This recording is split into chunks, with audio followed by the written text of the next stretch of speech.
Hi guys, welcome to my YouTube channel. This is Luv Kumar. आज हम चर्चा करने वाले हैं हिस्ट्री ऑफ इंग्लिश। ये बहुत इंपॉर्टेंट टॉपिक है। मैं इंग्लिश पढ़ाने से पहले इसके लिए मैंने इंपोर्टेंस दी कि बहुत से लोगों को इंग्लिश के बारे में डीप नॉलेज नहीं होती है कि इंग्लिश वास्तव में कहां से आई है। और हम सभी लोग आज तक यही जानते हैं कि ब्रिटेन से इंग्लिश आई है, ब्रिटेन से इंग्लिश आई है इंडिया में, लेकिन ये वास्तव में इंग्लिश बनी कैसे है, किन किन भाषाओं का मिश्रण है, ये हम आज इस वीडियो में जानेंगे। पहले हम बात करते हैं कि किन किन देश से कितने कितने परसेंट इसको लिया गया है। जैसे हम बात करें नेम, जैसे कि नेम होते हैं पीटर, जॉनसन, मतलब जितने भी इंग्लिश नेम हैं उनसे हमने 4% इंग्लिश के वर्ड लिए गए हैं। हम अब दूसरी बात करते हैं ग्रीक। एक ग्रीक है जो ग्रीस एक देश था, वहां के वर्ड के हमने 6% लिए गए हैं। हमारा अदर दूसरी कंट्री की बात करें वो 6% है। जर्मन 26%, जर्मनी आप कह सकते हो। फ्रेंच मतलब फ्रांस 29% एंड लैटिन 29%। ये कुल मिलाकर आपका परसेंटेज है इंग्लिश का कि इंग्लिश हमने यहां से शब्द लिए हैं, तो इस प्रकार से हमारा पूरा इंग्लिश बनती है। ये है। अब हम बात करते हैं इसके इतिहास की ओर। 55 बीसी से, बीसी मतलब before Christ, you know very well, ईसा मसीह के जन्म के पहले ये हम बात कर रहे हैं। जो ब्रिटेन है, ब्रिटेन देश है, सब लोग हम जानते हैं। जो रोमन है ब्रिटेन में आक्रमण किया और रोमन वासी एक भाषा लेकर आए ब्रिटेन में, लैटिन। जो लैटिन के कुछ वर्ड हैं जिनको हम जिक्र करते हैं यहां पर, जैसे human, animal, dental, factory, library, science, station, मतलब ऐसे बहुत से वर्ड हैं। आप और भी फाइंड आउट कर सकते हैं। यदि आपको लगता है कि और वर्ड चाहिए तो कमेंट बॉक्स में लिखिए, तो मैं और वर्ड बता दूंगा आपको मैं। अब हम बात करते हैं 5th सेंचुरी या 455 एडी, मतलब एनो डोमिनी। आप कह सकते हो in the year of Christ, मतलब जिस साल ईसा मसीह का जन्म हुआ था उसको हम एनो डोमिनी बोलते हैं या एडी बोलते हैं, या 5th सेंचुरी बोल रहे हैं, तो ये उसकी बात कर रहे हैं। तो जर्मन के लोगों ने ब्रिटेन में माइग्रेट हुए और ये वहां पर ब्रिटेन पहुंचे। ब्रिटेन पहुंचने के बाद जो ब्रिटेन में बोले जाने वाली भाषा थी वो एंग्लो थी,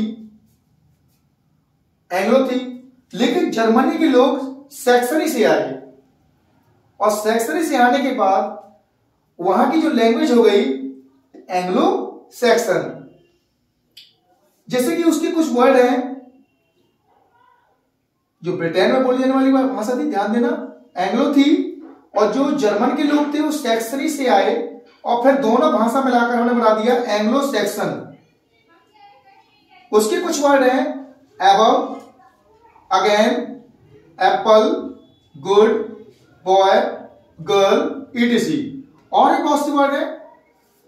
ये सब आपको है तो फाइंड आउट कर सकते हो आप। अब हम बात करते हैं 6th सेंचुरी की बात। ये सेंचुरी थी, इस साल सेंट अगस्टीन ब्रिटेन में ये आए और इन्होंने क्रिश्चियन धर्म को प्रमोट करने के लिए या प्रचार करने के लिए वो ब्रिटेन में पहुंचे। तो ये दो भाषा लेकर आए, लैटिन और ग्रीक। तो लैटिन और ग्रीक जब लेकर आए तो इससे कुछ शब्द वहां से लिए गए हैं। जैसे कि आजकल आप एंड्रॉयड मोबाइल चलाते हो, आपको लगता होगा कि नया शब्द है, लेकिन ये बहुत पुराना शब्द है। तो Android, basic, cinema, climate, democracy, economy, idea, politics and technology. तो ये कुछ वर्ड हैं जो सेंट अगस्टीन ने जब क्रिश्चियन धर्म का प्रचार किया था, ये लैटिन और ग्रीक शब्दों मिलाकर आपके ये हैं। अब हम बात करते हैं 8th सेंचुरी से 11वीं सेंचुरी तक की बात करते हैं कि और कैसे इंग्लिश का और कैसी ओरिजिन हुई। तो नॉर्मन मतलब फ्रेंच के लोग, जब फ्रेंच के लोगों ने आक्रमण किया ब्रिटेन पर, और आक्रमण करने के बाद ये दो भाषाएं लेकर आए, फ्रेंच एंड लैटिन। और फ्रेंच और लैटिन से कुछ वर्ड हमें मिलते हैं जो हम आजकल बोलते हैं, कंटिन्यू, जस्टिस, जर्नी, पीपल। इस प्रकार से और भी शब्द हैं, आप वो भी देख सकते हैं। तो इस प्रकार से हमारा ये एक ब्रिटेन का इतिहास की बात हो रही थी, ब्रिटेन में कैसे इंग्लिश आई। अब हम बात करते हैं 15th सेंचुरी से 16th सेंचुरी की बात करते हैं। तो ब्रिटेन ने यहां पर क्या किया, कई देशों को एक्सप्लोर करना चाहा और इन्होंने एक्सप्लोर किया।